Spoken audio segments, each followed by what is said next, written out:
Hello students. आरो काव्य खंड की कविता चंपा काले काले अक्षर नहीं चीन्हती को पढ़ने के बाद अब इसके प्रश्नोत्तर समझते हैं। पहला है, चंपा ने ऐसा क्यों कहा कि कलकत्ता पर बजर गिरे। अर्थात यहाँ पर हमें बताना है कि कलकत्ता पर बजर गिरने की या कलकत्ता का सर्वनाश होने की बात चंपा ने क्यों कही।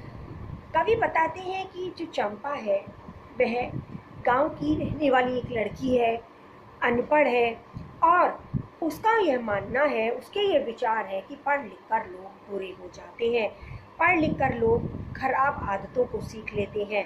इसलिए वह पढ़ने लिखने से स्पष्ट इनकार कर देती है। वह कहती है कि वह नहीं पढ़ेगी। जब उसको पढ़ने लिखने के लाभ बताते हुए कवि तर्क देते हैं और उस तर्क में वह उससे कहते हैं कि जब तुम्हारा विवाह होगा, तुम्हारा गौना हो जाएगा, तो तुम्हारा जो पति है वह कुछ समय साथ रहेगा और फिर रोजगार करने के लिए वह परदेश चला जाएगा, दूसरे शहर को चला जाएगा। दूसरे शहर चला जाएगा तो वह अपना जब हालचाल तुम्हें बताने के लिए पत्र लिखेगा, तब तुम उन पत्रों को कैसे पढ़ोगी, और जब तुम अपना हालचाल उसे बताना चाहोगी तो तुम पत्र कैसे लिखोगी। इसलिए पढ़ लिख लो। लेकिन कल जो चंपा है वह कहती है कि वह नहीं पढ़ेगी, वह बिल्कुल भी नहीं पढ़ेगी, क्योंकि पढ़ने लिखने से लोग खराब हो जाते हैं। साथ ही वह यह भी कहती है कि उसे पत्र लिखने की आवश्यकता, यदि पढ़ेगी तो इसलिए पढ़ेगी क्योंकि उसका पति उससे दूर प्रदेश कलकत्ता में होगा। उसके पत्र पढ़ने के लिए उसे पढ़ने की आवश्यकता है और उसको पत्र लिखने के लिए लिखने की आवश्यकता है। तो यदि उसका पति कलकत्ता ही नहीं जाएगा तो उसे पढ़ने लिखने की आवश्यकता ही नहीं पड़ेगी। तो वह कहती है कि वह अपने पति को कलकत्ता नहीं जाने देगी, और यदि कभी कलकत्ता जाने की बात उठती भी है तो वह यह दुआ करती है, यह प्रार्थना करती है कि कलकत्ते पर बजर गिर जाए, अर्थात कलकत्ते का ही सर्वनाश हो जाए, ना रहेगा कलकत्ता और ना उसका पति जाएगा कलकत्ता। तो यदि कलकत्ता ही नहीं होगा तो उसका पति उसे छोड़कर परदेश काम करने के लिए नहीं जाएगा। ऐसी सोच रखते हुए यहाँ चंपा ने ऐसा कहा है कि कलकत्ते पर बजर गिरे। जबकि कवि यहाँ पर पलायनवादी प्रवृत्ति को दिखाना चाहते हैं। वो बताना चाहते हैं कि किस तरह रोजगारों की कमी के कारण या सोच में बदलाव आ जाने के कारण हमारे देश के युवा दूसरी जगहों पर जाकर रोजगार करते हैं और अपने गांवों में रहकर कार्य करना नहीं चाहते। अगला प्रश्न आता है, चंपा को इस बात पर विश्वास क्यों नहीं होता कि गांधी बाबा ने पढ़ने लिखने की बात कही होगी। कवि कहते हैं कि कवि के यहाँ काम करती थी चंपा। जब काम करती थी, कवि पढ़ लिख रहे होते थे, उस समय वह उनके पास आकर चुपचाप खड़ी हो जाती थी और सुनती थी कि कवि क्या पढ़ रहे हैं। उसी दौरान कवि ने चंपा को अनेकों अच्छी अच्छी बातें बताई थी। उन्हीं बातों में से एक बात यह भी थी कि कवि ने उसे बताया था कि गांधी बाबा बहुत अच्छे व्यक्ति हैं, वो सबका भला चाहते हैं। दूसरी ओर जब कवि ने देखा कि यह अनपढ़ है और इसे पढ़ लिख लेना चाहिए, पढ़ना लिखना इसके लिए लाभकारी रहेगा, तो वह उसे एक सुझाव देते हैं, उससे कहते हैं कि वह पढ़ ले। लेकिन उसकी मानसिकता के बारे में जानते हुए कि वह नहीं मानेगी, वह उसे एक तर्क देते हैं कि गांधी बाबा की इच्छा है सब जन पढ़ना लिखना सीखें, कि उन गांधी बाबा चाहते हैं कि उनके देश के सारे लोग पढ़ना लिखना सीख जाएं। जब वे यह तर्क देते हैं तो चंपा भले ही अनपढ़ थी, लेकिन अपने तर्कों के माध्यम से कवि की बात को पीछे कर देती है। वह कहती है कि तुम पढ़े लिखे होने के बाद कितने झूठे हो, हाय राम तुम कितने झूठे हो। वो कहती है कि तुम झूठ बोल रहे हो, कारण यही कि तुम पढ़े लिखे हो। झूठ कैसे बोल रहे हो? झूठ ऐसे बोल रहे हो कि एक और तो तुम ये कहते हो कि गांधी बाबा बहुत अच्छे व्यक्ति हैं, दूसरी ओर तुम कह रहे हो कि गांधी बाबा चाहते हैं कि देश के सारे लोग पढ़े लिखे हों, जो कि पढ़ना लिखना बहुत बुरी बात है। अब तुम ही बताओ, एक और अच्छा व्यक्ति, दूसरी ओर वह बुरी बात करने के लिए या बुरा कार्य करने के लिए कह रहा है, तो कैसे संभव है? ये दोनों बातें कैसे मेल खाती हैं? ये मेल नहीं खाती। इसलिए कभी वो चंपा कहती है कि गांधी बाबा ने तो पढ़ने लिखने की बात कही ही नहीं होगी। यह बात तो बिल्कुल सही है कि गांधी बाबा अच्छे व्यक्ति हैं, इस बात से वह सहमत है, लेकिन उन्होंने पढ़ने लिखने की बात कही होगी, इस बात से वो सहमत नहीं होती। क्यों? क्योंकि उसके अनुसार पढ़ना लिखना बहुत बुरी बात है और गांधी बाबा जैसे अच्छे व्यक्ति पढ़ने लिखने जैसी बुरी बात कह ही नहीं सकते। वह यह इरादा रख ही नहीं सकते कि उनके देश के सारे लोग पढ़े लिखे हों, बल्कि वह इस चीज को मना करेंगे। अगला प्रश्न आता है, कवि ने चंपा की किन विशेषताओं का उल्लेख किया है?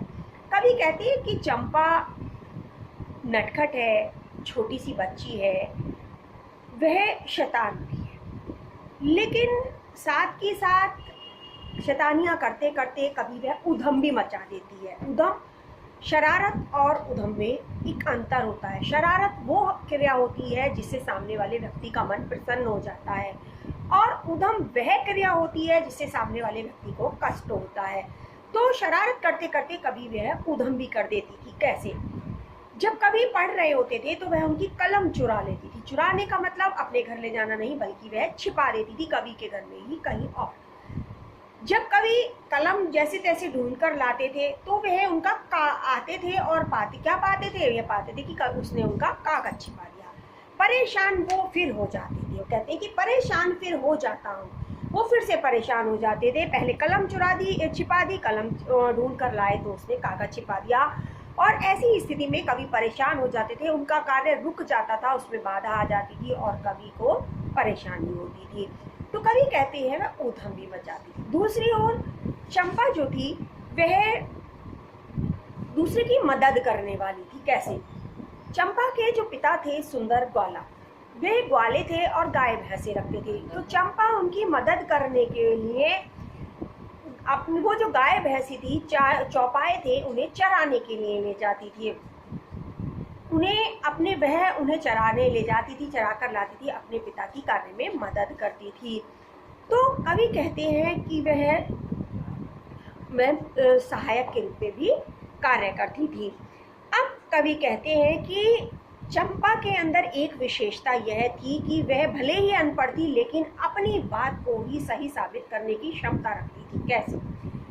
जब कवि ने उससे कहा कि पढ़ लो, पढ़ना लिखना अच्छी बात है और गांधी बाबा की इच्छा है कि सारे लोग पढ़े लिखे हों, तो वह कवि की बात को गलत साबित कर देती है। वह कहती है कि एक ओर तो तुम कहते हो गांधी बाबा अच्छे व्यक्ति हैं, और दूसरी ओर तुम कहते हो कि गांधी बाबा की इच्छा है कि उनके देश के सारे लोग पढ़े लिखे हों। ये दो विपरीत बातें एक जैसी कैसे हो सकती हैं? अर्थात वह इस बात को तो मानने को तैयार है कि गांधी बाबा अच्छे व्यक्ति हैं, दूसरी ओर वह यह मानने को तैयार नहीं है कि गांधी बाबा ये चाहते हैं कि उनके देश के सारे लोग पढ़े लिखे हों। तो चंपा के अंदर ये एक कुशलता थी, एक योग्यता थी कि वह कवि की बात से ही कवि की बात को गलत साबित कर देती थी, और अपनी बात को किसी भी तरह से बदलने के लिए तैयार नहीं थी, अपनी सोच को बदलने के लिए तैयार नहीं थी। वह इस बात के लिए तनिक भी तैयार नहीं होती कि कवि ने उससे पढ़ने लिखने के लिए कहा, तरह तरह के तर्क दिए तो वह उसके लिए राजी हो जाए, वह पढ़ने के लिए तैयार नहीं होती। अगला प्रश्न आता है, चंपा ने ऐसा क्यों कहा होगा कि मैं तो नहीं पढ़ूंगी? चंपा ने ऐसा इसलिए कहा क्योंकि वह बचपन से ही जिस वातावरण में बड़ी हुई या पली बड़ी, वह वातावरण ही इस तरह का था कि जहाँ पर पढ़ने लिखने को महत्व नहीं दिया जाता था, और विशेषकर लड़कियों के पढ़ने को। तो चंपा ने शुरू से ही ऐसा देखा कि पढ़ने लिखने जैसी चीज़ कुछ है ही नहीं। थोड़ा बहुत उसने यदि पढ़ने लिखने के बारे में जाना तो वह कवि के घर कार्य करने के दौरान जाना। वह जब कवि के घर कार्य करने आती थी तो देखती थी कि कवि सारा दिन पढ़ते लिखते रहते हैं, किताबों में खोए रहते हैं, और जब वो पढ़ते थे तो आश्चर्यचकित वो उनके पास खड़ी होकर उन सारे बातों को सुनती थी, और यह सोचकर आश्चर्य में पड़ती थी कि एक जैसे दिखने वाले इन काले निशानों से ये अलग अलग स्वर कैसे निकलते हैं। इस बात को सुनकर वह आश्चर्य में पड़ जाती थी। तो चंपा जिस माहौल में पली बड़ी, उस माहौल में रहने के कारण वह पढ़ाई लिखाई को बिल्कुल बेकार मानती थी, उसके लिए पढ़ाई लिखाई जैसी चीज़ में कुछ भी अच्छा नहीं था। वह पढ़ने लिखने को पूर्ण रूप से बेकार की चीज़ मानती थी, इसीलिए वह कवि से स्पष्ट रूप में कह देती है कि वह नहीं पढ़ेगी। उसकी इसी मानसिकता को देखते हुए कवि ने उसे अलग अलग तर्क दिए कि गांधी बाबा की इच्छा है सब जन पढ़ना लिखना सीखें। दूसरी ओर उसने कहा कि कुछ दिन संग साथ रहे बालम, जब चला जाएगा कलकत्ता कैसे उसे संदेशा दोगी, कैसे उसके पत्र पढ़ोगी, कि तुम कैसे उसके संदेशा दोगी, कैसे पत्र पढ़ोगी। तब वह दोनों ही बातों को कह देती है। पहली बात पर कह देती है कि गांधी बाबा जैसे अच्छे व्यक्ति पढ़ने लिखने की बात कह ही नहीं सकते। दूसरी ओर जब कलकत्ते की बात आती है तो वह कह देती है कि कलकत्ता पर बजर गिरे, अर्थात किसी भी परिस्थिति में वह यह तैयार नहीं होती कि वह किसी भी तरह से पढ़ लिख लेगी या पढ़ना लिखना सीख सकती है। वह स्पष्ट रूप से इनकार कर देती है और उसमें सबसे बड़ा कारण उसके आसपास के उसके परिवार के वातावरण का है कि जिसमें उसने यह सीखा ही नहीं कि पढ़ाई लिखाई अच्छी या काम की चीज़ है। अगला प्रश्न है, यदि चंपा पढ़ी लिखी होती तो कवि से कैसे बातें करती। कवि की यदि चंपा पढ़ी लिखी होती तो कवि से वह बहुत सम्मान पूर्वक बहुत अच्छे तरीके से बातें करती। कवि ने जब उससे कहा कि पढ़ लिख लो तो वह उनकी बात को काटने की बजाय वह उनकी बात को समझने का प्रयास करती कि कवि यदि उससे पढ़ने लिखने की बात कह रहे हैं तो वह उसके लाभ के लिए ही कह रहे हैं, पढ़ने लिखने से उसको लाभ ही होगा और वह मुसीबत के समय उसके काम आएगा, या ये कहिए कि उसके व्यक्तित्व को निखारने के काम आएगा। लेकिन चंपा पढ़ी लिखी नहीं थी, चंपा अनपढ़ थी, इसलिए उसे कवि की किसी भी बात का मतलब समझ नहीं आया। वह कवि की बात को समझना ही नहीं चाहती थी। उसे बस इतना पता था कि पढ़ना लिखना अच्छी आदत नहीं है। और दूसरी ओर गांधी बाबा जैसे अच्छे व्यक्ति यह चाह ही नहीं सकते कि उनके देश के सारे लोग पढ़ लिख लें, इसलिए उन्होंने ऐसी बात नहीं कही होगी। दूसरी ओर यदि वो कहती है कि यदि पढ़ने लिखने के लिए तब आवश्यकता होती है जब उसका पति उससे दूर परदेश में जाएगा, तो वह उसे परदेश ही नहीं जाने देगी। उस परदेश को अर्थात कलकत्ता का ही सर्वनाश हो जाए, ऐसी वह प्रार्थना करेगी। तो उसकी इन हरकतों से, इन बातों से, इन तर्कों से हम स्पष्ट रूप से पता लगा सकते हैं कि यह सारे तर्क या इस तरह का जो व्यवहार है वह इसी कारण कर रही है क्योंकि वह बिना पढ़ी लिखी है। यदि वह पढ़ी लिखी होती तो इस प्रकार का आचरण नहीं करती या इस तरह का व्यवहार कवि के साथ नहीं करती और कवि की इस बात से सहमत होती कि उसे पढ़ लिख लेना चाहिए और पढ़ने लिखने से उसका कुछ लाभ होगा, उसका भविष्य संवर जाएगा और उसे किसी भी तरह से उसका लाभ मिलेगा। तो यहीं पर हमारी कविता चंपा काले काले अक्षर नहीं चीनती के प्रश्नोत्तर समाप्त होते हैं। धन्यवाद।